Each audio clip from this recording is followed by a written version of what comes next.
Donc, avant d'aborder le sujet de la ville, et on verra, c'est peut-être un cas d'usage intéressant, en fait, l'idée, c'est de réfléchir sur le chemin qui a été parcouru par le cloud et où est-ce qu'il peut aller, et la ville est peut-être un sujet intéressant. Dans la présentation, on a pu voir sur le site « Le cloud est mort, vive le cloud ». Ça m'a beaucoup intrigué. Le cloud est mort. Pourquoi le cloud serait mort? Est-ce que le cloud est arrivé trop tôt? Est-ce que le cloud, finalement, ne répond à aucune question qui lui est posée? Je me souviens en 2009, quand on a eu la première étude avec les gens du SIGREF sur l'intérêt du cloud, on a réuni un certain nombre de DSI, et là-dessus, on est arrivé un peu à la conclusion que finalement, on ne voyait pas trop à quoi ça pouvait servir.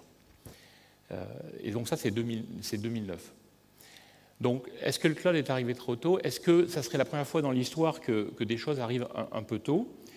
En fait, il y a une qui me vient à l'esprit, qui est assez simple, c'est l'imprimerie, Gutenberg. D'ailleurs, ça a été cité ce matin, c'est tout à l'heure dans l'introduction. Finalement, on a inventé l'usine avant d'inventer les produits. Finalement, le cloud en tant que tel, c'est qu'une usine, et les produits, on ne les connaît pas encore. C'est ces produits et ces usages qui vont être importants. Et c'est ces produits et ces usages qui vont nous permettre, qui vont transformer l'écosystème dans lequel le cloud a surgi. Et je crois que les présentations précédentes, qui ont toutes finalement en trait d'union la notion de transformation, je pense que derrière l'innovation du cloud, ce qu'on peut retenir, c'est vraiment cette logique de transformation de l'écosystème. Les écosystèmes sont adaptatifs et en fait, ils vont se transformer. Alors, on a parlé de l'intelligence artificielle. Par hasard, j'ai démarré en fait ma carrière à trouver en commercial, à trouver des cas d'application à l'intelligence artificielle. À l'époque, personne ne savait à quoi ça pouvait servir. Donc, on a commencé à développer des systèmes de gestion de maintenance. Et donc, en fait, l'intelligence artificielle est inventée le concept est sorti il y a très longtemps. 40 ans plus tard, dans les années 50, 40 ans plus tard, dans les années 90, on se posait la question des applications industrielles. Et aujourd'hui, je suis content de voir que on commence à trouver des cas d'usage à ce concept d'intelligence artificielle. Donc on peut se poser la question de se dire, tiens, il y a une innovation qui arrive un peu tôt, qui arrive tôt. Il y a eu aussi pas mal de découvertes mathématiques entre les deux. Et c'est maintenant qu'on arrive vraiment à trouver des cas d'application de l'intelligence artificielle.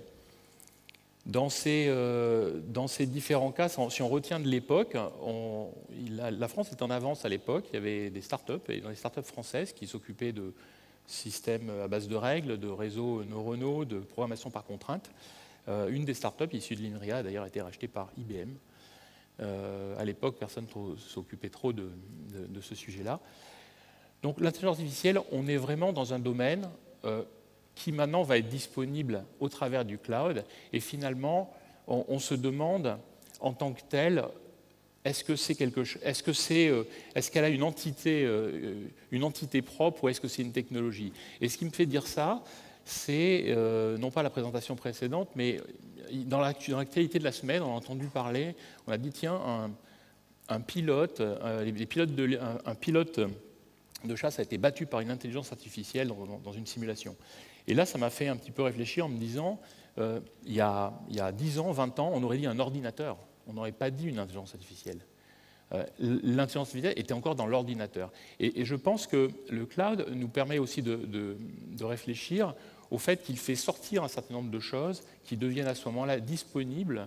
On a possibilité d'y avoir accès et ils prennent peut-être pas une conscience ou une existence propre, mais en tout cas, ils transforment les choses et ils transforment leur écosystème. Le cloud donne une certaine autonomie. Alors, le cloud serait arrivé trop tôt parce qu'il répondait peut-être pas à des questions posées. L'intelligence artificielle, c'est ce qui lui arrivait. Elle ne répondait pas nécessairement à des problèmes. On cherchait les problèmes. On en a trouvé. En tout cas, le gros du développement, c'est aujourd'hui. Un autre cas intéressant, quand on regarde dans l'histoire informatique, j'étais aux États-Unis en 1994 à Berkeley, faire des études. Et là, on a les gens d'Apple qui nous ont présenté un PDA. Personal Device Assistant, donc les fameux assistants dont on nous parle aujourd'hui. en fait un assistant personnel. À l'époque, l'assistant personnel, imaginé par Apple, Newton, avait une caractéristique essentielle, c'était la reconnaissance de l'écriture manuelle. Et c'est ça qu'ils ont vraiment cherché à faire en se disant, pour être un personal digital assistant, il faut avoir la reconnaissance de l'écriture manuelle. Bon, aujourd'hui, l'histoire, on la connaît. Il y a eu après le développement le Newton n'a jamais marché, il y a eu le développement du stylet avec Palm, puis après c'est la téléphonie qui l'a emporté, et finalement aujourd'hui, notre personal digital assistant, en fait, c'est la téléphonie, peut-être branchée à une IA et à des assistants qui seront en ligne derrière. Ce qui est intéressant dans cet exemple, au-delà du fait de se dire que finalement l'équipement maintenant a aussi de la valeur quand il est connecté à quelque chose et il peut en tirer d'autres retours, c'est de se dire qu'est-ce qui a fait, est-ce que parfois dans une innovation, être le premier, c'est bien, on innove, mais finalement ce qui est clé, c'est l'adoption massive. Et une des questions qu'on peut se poser vis-à-vis du cloud, c'est est-ce qu'on a eu une adoption massive tout de suite? Dans le cas du PDA, l'adoption massive, c'était la simplicité. L'adoption massive pour Apple et pour les autres, c'est la simplicité dans les apps, dans la façon de gérer la fonction de téléphonie, dans la voix. Finalement, la voix était peut-être un meilleur cheval que l'écriture, pour parier. Et c'est ça qui a déclenché l'adoption massive et ça qui a fait le succès derrière. Dans nos projets et dans le cloud, ce qui est intéressant, c'est de se poser cette question de l'adoption massive. On n'a pas eu d'adoption massive quand le cloud est apparu dans notre industrie. Les DSI, j'ai cité le cas, en fait, vous ne voyez pas trop à quoi ça servait, ça ne répondait pas à une question. L'adoption massive est arrivée par le grand public, elle est arrivée par le cloud public. L'adoption massive est arrivée par les directions métiers, pas par les directions techniques. Parce qu'en fait, le cloud ne répondait à aucune question posée par les DSI. La question de l'époque était est-ce que finalement j'ai une infrastructure qui est plus performante, plus productive et qui coûte moins cher? Poser cette question-là à l'ESI, lui, il a une infrastructure, pourquoi vous voulez qu'il se compare? On cherchait à répondre à une question qui n'était pas posée, en fait. Et c'était bien ça la problématique de l'époque. Donc, quand on regarde le retour sur le PDA, le retour sur le PDA avec cette simplicité, cette possibilité de trouver... d'avoir accès à la fois à un ensemble de connaissances de manière individuelle.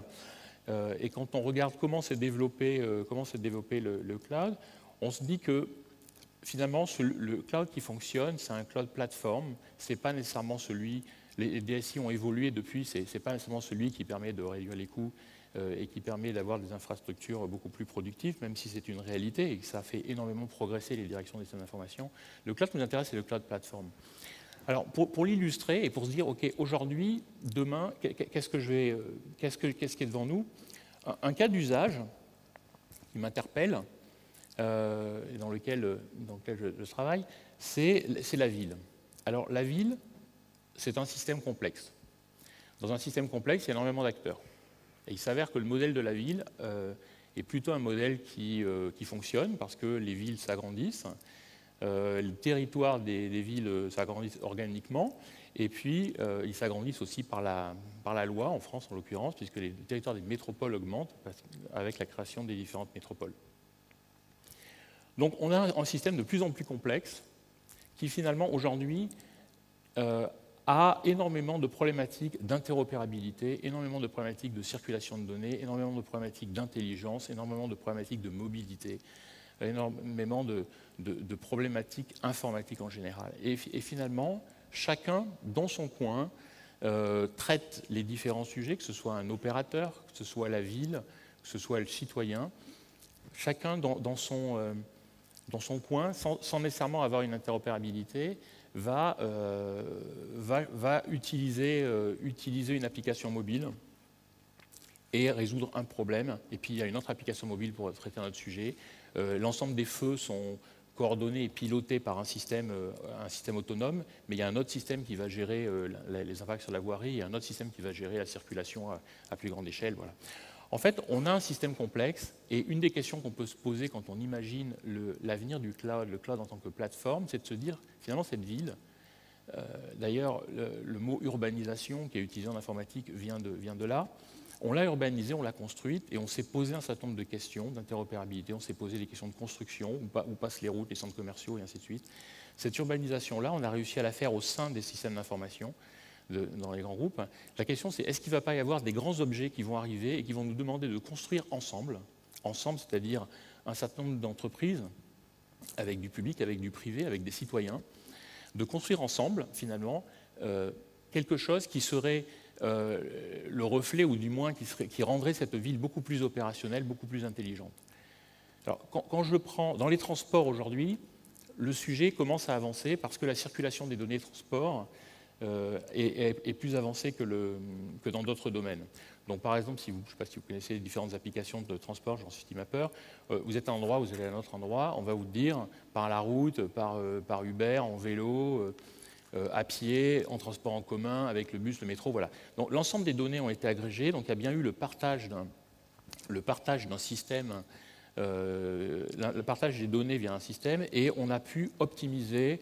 On peut prendre une décision, on peut éventuellement se la faire suggérer si on veut parler d'intelligence, mais là en fait, c'est nous qui prenons la décision.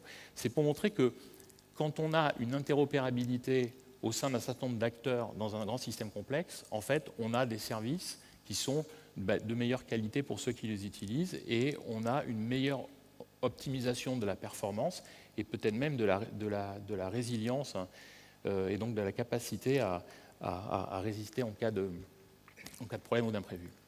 Donc là, la question que je lance, parce que je n'ai pas ni de certitude, ni aucun jeu direct sur la question, c'est de se dire finalement, est-ce qu'on ne va pas commencer à assister dans les années qui arrivent à la fabrication commune de plateformes technologiques. Aujourd'hui, on a vu les grandes plateformes des opérateurs, les GAFA, avec un M ou sans M au choix. Chacun a construit sa propre plateforme pour développer ses marchés.